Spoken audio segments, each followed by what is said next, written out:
세아가 집이니? 어머님 안녕하세요? 저는 지금 일하고 있죠. 그러니 한참 바쁘겠네. 그럼 내가 이따 다시 연락하마. 아니에요. 괜찮아요, 어머님. 전화통화는 좀 힘들어도 카톡으로는 대화할 수 있어요. 저한테 급하게 할 말이라도 있으세요? 별건 아니고 이번에 우리 딸이 5월에 결혼을 하잖니. 너가 참 좋은 사람 소개시켜줘서 고맙긴 한데 염치 없는 소리지만 너희들은 뭔가 따로 생각해 놓은 게 있나 해서. 저희요? 5월이면 시간이 좀 남았다고 생각해서 아직 따로 생각해 본 건 없는데. 남편이랑 이제부터 이야기해 볼게요. 아가씨는 뭐 갖고 싶은 거 있으시대요? TV나 냉장고나 혼수에 필요한 거 있으면 저희가 하나 해드릴게요. 사실 말을 하자면 필요한 게 한두 가지가 아니지. TV도 필요하고 냉장고도 필요하고 처음부터 끝까지 다 필요하다. 상대방 집에서 아파트를 해오겠다면서 우리한테 살림살이 채워달라는데 그게 한두 푼도 아니고. 너무 처음부터 좋은 걸로 맞출 생각하지 말고 적당한 중저가 제품으로 맞춰서 나중에 하나씩 좋은 걸로 바꾸라고 하세요. 그래도 냉장고는 하나 좋은 거 있는 게 나으니까 아가씨 냉장고는 제가 책임지고 해드릴게요. 커다란 양문형으로 해도 200만 원이면 충분할 것 같네요. 냉장고 하나로는 어림도 없어. 요즘 맨날 지방에 틀어박혀서 울고만 있다. 이러다가 결혼도 못할 것 같다고. 아가씨는 결혼 비용으로 모아놓은 돈이 없대요. 그래도 사회생활을 몇 년 했는데 결혼 자금 정도는 미리 모았어야죠. 걔가 한 달에 벌어봐야 얼마나 번다고. 고작 150만 원 벌까 말까 하는데 지 용돈 쓰고 나면 없지. 너희들이 조금만 더 도와주면 안 될까? 저희가요? 저희도 그렇게 여유 있는 상황은 아니라서. 그럼 조금 눈을 낮춰서 냉장고를 150만 원짜리로 하면 TV까진 저희가 어떻게든 해드릴게요. 하지만 그 이상은 저도 곤란해요. 작년에 집 사고 대출 갚느라 요즘 생활비도 엄청 아껴 쓰고 있거든요. 그러지 말고 그냥 너희가 축의금이다 생각하고 한 번에 혼수 비용을 좀 빌려주면 어떻겠니? 혼수 비용을 전부요? 어머님이랑 아가씨는 얼마를 생각하고 있으신데요?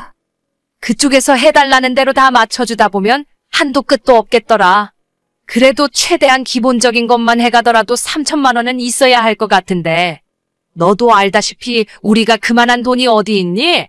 내 딸도 지금 당장 통장에 100만 원도 없다고 하고. 그렇다고 저희가 3천만 원이나 되는 큰 돈을 어떻게 빌려드려요? 아가씨 일도 자주 그만두는데 언제 갚을 수 있을지 장담도 못하는 상황이잖아요. 그럼 굳이 돌려받을 생각하지 말고 아예 축의금이다 하고 해주는 게 어떻겠니? 너희는 집도 사고 둘이 맞벌이 하면서 돈도 많이 벌고 그깟 3천만 원 있어도 그만 없어도 그만이잖아. 있어도 그만 없어도 그만인 돈이 어디 있어요? 그리고 3천만 원이 어떻게 그런 돈이에요? 저희도 맞벌이 하고 있지만 돈 1,000만 원 모으려면 반년 걸린단 말이에요. 그래, 알긴 아는데. 그래도 너희들은 돈이라도 있지. 우리 딸은 아무것도 없다니까. 당장 시집은 보내야 할 거 아니냐. 저희가 해드릴 수 있는 건 냉장고랑 TV까지 딱 그 정도 해드릴 수 있어요. 현금 3천이라니 말도 안 된다고 생각해요. 잘 좀 생각해봐라. 원래 가족이라는 게 뭐냐. 힘들고 어려운 일이 있을 때 서로 의지하고 돕는 게 가족이지. 그래서 어머님은 저희 결혼할 때 밥숟가락 하나라도 해주신 거 있으세요? 오히려 남편 앞으로 들어온 축의금 한 푼도 남김없이 다 가져가셨잖아요. 그거야 우리는 친척들이 많으니까 친척 어른들한테 들어온 축의금은 당연히 우리가 가져가는 거지. 어머님, 아버님, 친척들 전부 30명도 안 되던데요. 나머지는 제 남편 친구들이나 회사 동료들이었지. 왜 그런 건 아무 말씀도 없이 다 가져가셨는데요. 됐다. 해주기 싫으면 그냥 하지 마라. 내가 살다 보니 며느리한테 별의별 소리를 다 듣는구나. 너 그렇게 이기적으로 살다간 벌 받는다. 가족은 그러는 게 아니야. 저라고 매번 퍼드리기만 할 수는 없잖아요. 아가씨 결혼은 진심으로 축하하는데 축의금 3천만 원은 너무 선 넘으셨어요. 누가 누굴 가르쳐? 너 아무튼 두고 보자. 네, 얼마든지요. 저희는 3년 전에 결혼했고 시댁에서 받은 거 아무것도 없이 저희 힘으로 결혼했어요. 남편이 모은 돈에 제가 모은 돈을 합쳐서 전셋집을 구했고 혼수라고 할 것도 없이 정말 열악한 환경에서 결혼 생활을 시작했습니다. 보다 못한 친정엄마가 침대도 없이 바닥에서 이불 펴고 자는 저희들을 보고 침대와 소파를 사주셨고 냉장고도 남편이 결혼 전 자취할 때 쓰던 작은 문 2개짜리 냉장고였어요. 그렇게 시작한 결혼 생활이었지만 2년 동안 정말 열심히 돈 모아서 결국 작년에 전세 계약 끝나자마자 집을 사서 이사를 할 수 있었고 처음으로 내 집 장만을 하게 되면서 혼수도 새로 다 맞춰서 들어갔습니다. 그리고 다가오는 5월에 신우의 결혼이 예정되어 있었는데 상대방 남자 쪽에서 집은 준비해 올 테니 혼수만 저희 신우 보고 맞춰서 오라 하더라고요. 하지만 제대로 된 직장도 없이 아르바이트만 하면서 돈 버는 족족 술이나 마시고 옷 사고 화장품 사는데 돈을 다 써버린 신우가 결혼 자금을 모아놓지 못했습니다. 심호의 3천만 원 축의금 제안을 단칼에 거절해버리고 그로부터 며칠 뒤에 신우에게서 직접 연락이 오더라고요. 언니, 아무리 그래도 그렇지 진짜 너무 하시는 거 아니에요? 그게 대체 무슨 말인데요?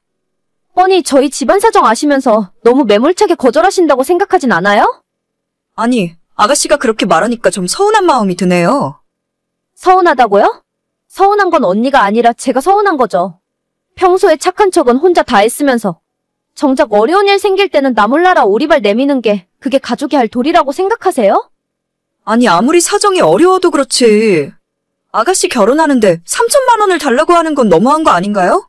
최대한 좋게 생각해서 냉장고랑 TV 정도는 해줄 수 있다고 말씀드렸는데 그걸로는 부족해서 3천만 원을 내놓으라니요? 저희가 재벌 2세도 아니고 그건 좀 힘든 일이에요. 우리 오빠는 대기업 다니고 언니도 은행에서 일하니까 돈 많이 버시잖아요. 맞벌이 하면서 여유도 있는데 하나밖에 없는 신우 결혼할 때 그 정도 못 해주는 게 말이나 돼요? 아직 아이도 없으면서 돈 그렇게 많이 벌어서 전부 어디에 쓰실 건데요? 나중에 무덤에 같이 묻어달라고 하시게요? 아, 진짜 말이 안 통하는 것 같은데 나중에 아가씨 화 좀 풀리면 그때 다시 이야기해요. 아니요, 저 하나도 화 안 났어요. 지금 되게 차분하고 이성적으로 말씀드리는 거예요. 저는 언니가 이런 사람인 줄 알았으면 오빠가 결혼한다고 할 때 반대했을 거예요. 착하고 여유 있는 사람이라 하길래 좋게 생각해서 허락한 건데. 새언니, 진짜 처음부터 끝까지 완전 가식이었네요? 아가씨가 저를 좋게 봐서 허락을 했다고요? 진짜 기억 하나도 안 나는 거예요? 저한테 따로 전화해서 아가씨가 한 말이? 저보고 집에 돈 많다면서 자기 집 무시하면 가만 안 있겠다고 했잖아요. 저는 한 번도 시부모님 무시한 적 없고 아가씨한테 그 말 들은 뒤로 서로 각자 집에 대해서 터치한 적도 없어요. 그리고 지금에서야 이야기하는데 아가씨 대학교 학자금 대출도 안 갚고 있어서 얼마 전에 저희 남편이 대신 갚아줬죠? 아니, 누가 들으면 대출 다 갚아준 줄 알겠네? 나도 사정이 있어서 몇 달 밀려 있었는데 딱 그것만 해결해 준 것뿐이에요. 그게 그거죠. 그리고 아가씨 작년에 카드 할부로 가방 사고 친구들이랑 해외여행 갔다 오면서 카드빚 생긴 거 그것도 못 갚아서 문제 생겼잖아요? 어머님이 남편한테 하도 부탁하길래 저희가 그 돈도 대신 갚아준 거예요. 아니, 그건 제가 언니한테 해달라고 부탁한 것도 아닌데 지금 이 상황이랑 아무 상관도 없잖아요? 제가 언니한테 돈 달라고 했어요? 우리 오빠가 알아서 해준 거잖아요? 기분 나쁘면 오빠한테 이야기하면 그만이지 왜 그걸 속에 담아놨다가 이런 상황에서 나한테 뭐라고 하는데요? 솔직히 이야기하면 그게 엄청 큰 돈도 아닌데 언니한테는 아무것도 아니잖아요? 정말 서운하네요. 자꾸 이야기해봤자 싸움밖에 안 나니까 혼수 문제는 제가 남편이랑 상의해서 결정할게요. 냉장고랑 TV 같은 건 돈만 주면 내가 알아서 살 테니까 괜히 이상한 생각하지 말고 가족끼리 서로 좀 돕고 살아요. 나중에 혹시 알아요? 내가 언니 도와줄 일이 생길지. 네, 아무튼 알겠어요. 그렇게 신호 혼수 문제로 고민을 하고 남편과 상의를 해봤는데 결국 도와주지 않기로 결정을 내렸어요. 사실 따지고 보면 지금 신호가 결혼 준비하는 그 남자마저 제가 직장 동료를 소개시켜준 건데 이런 상황을 당사자에게 확실하게 알려야 할 것 같더라고요. 그래서 며칠 뒤에 신우 남자친구를 따로 불러내서 사실은 이런 상황이고 혼수 준비하는 문제 때문에 골머리를 썩고 있다고 이야기를 했습니다. 효과는 바로 통했는지 그날 저녁 신우에게 연락이 오더라고요. 언니, 우리 민우 오빠한테 혼수 얘기했어요? 아가씨가 너무 힘들어하는 것 같길래 아까 점심시간에 잠깐 이야기 좀 했어요. 그쪽에서 아가씨 능력에 비해 혼수를 너무 과하게 요구하는 것 같다고요. 아니, 왜 내가 시키지도 않은 짓을 해요? 제가 언니한테 그런 얘기 해달라고 했어요? 민우 오빠는 우리 집이 어려운지도 모르고 있고 내가 멀쩡하게 회사 다니면서 돈도 잘 버는 줄 알고 있단 말이에요. 근데 맘대로 그렇게 이야기해버리면 제 입장이 대체 뭐가 되냐고요? 제가 두 사람 소개시켜준 당사자인데 서로 알 건 알아야 결혼을 하는 거죠. 그리고 민우한테 듣기로는 애초에 저희 시어머니께서 남자가 집은 해와야 하는 거라고 말씀하신 것 때문에 혼수를 아가씨가 맡아서 준비하게 되었다면서요? 원래는 전셋집 정도 구하고 적당히 맞춰서 시작하려고 했다는데 어머님은 본인 아들 장가 보낼 때는 한 푼도 도와주지 않으시더니 딸 시집 보낼 때는 사위한테 집해오란 말이 잘도 나오시네요? 아니, 그 얘기가 여기서 왜 나와요? 혹시 민호한테 아가씨 작년에 명품 사고 해외여행 갔다 오느라 카드비 생기고 대출까지 받은 건 이야기했어요? 제가 그런 이야기를 뭐하러 해요? 저희가 은행에서 일하는 사람들이라 대출이나 돈 관리 문제에 관해서는 좀 민감하거든요. 이거 똑바로 이야기 안 했다가 나중에 문제될 것 같은데 미리 알고 넘어가야 하지 않을까요? 아가씨 입으로 말하기 그러면 제가 다 이야기해줄게요. 언니, 스톱. 내가 혼수해달라는 소리 안 할 테니까 제발 그 입 좀 다물어요. 민호 오빠가 알면 나 바로 파혼당할지도 모른단 말이에요. 그럼 앞으로 아가씨 결혼하는 문제에서 저는 좀 빼주세요. 혼수도 해주는 일 없을 거고 냉장고나 TV도 못 해줄 것 같아요. 알겠어요. 알겠으니까 제발 그 입 좀 다물고 있어요. 저는 정말 그 이후로 신호와의 약속을 지켰어요. 입을 굳게 다물고 있었지만 뭔가 이상하다는 걸 눈치챈 신호의 남자친구가 자체적으로 뒷조사를 한 끝에 엉망진창인 신호의 재정 상태를 눈치채고 결혼은 없던 일이 되어버렸어요. 같은 직장에 다니고 있는 민호 씨는 30대 후반까지 장가 못 간 노총각인데 신호 사진을 보더니 자기 스타일이라고 소개시켜달라고 했었거든요.